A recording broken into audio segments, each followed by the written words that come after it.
Last night, a judge issued an 18-page ruling that limits how much New York Mets owner Fred Wilpon would have to pay the trustee trying to recover funds from Bernie Madoff's former clients. But the ruling still leaves some big questions hanging over Citi Field. Michele Steele is with us now with the rest of the story. Michele. Not just the story, also the entire 18-page ruling right here, Deirdre, combing through it last night and this morning. Now, the initial headlines sounded positive at first. You know, a judge dismissing all but 2 counts against the Mets owners in their battle with the Madoff trustee. That is, all claims except those alleging actual fraud and what's called equitable subordination, and narrows the standard for recovery under the remaining claims. Bottom line, the Mets owners are still on the hook for hundreds of millions of dollars invested with Madoff. Now, the judge said he wouldn't decide right now if Madoff trustee Irving Picard could try to seize almost $300 million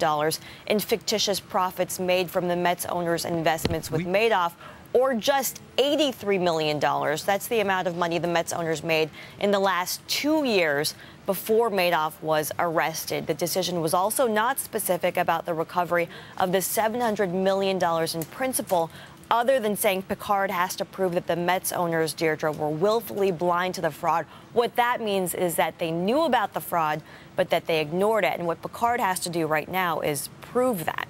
So, Michele, I mean, does this mean we're closer to a settlement? That's the big question on the minds of a lot of fans here. You know, bankruptcy attorneys I've talked to who follow the case don't think so. Neither side can really afford to settle right now for different reasons, of course. If anything, both sides may appeal, and from there, the result's really difficult to predict. Until then, there's a lot of outstanding questions, of course.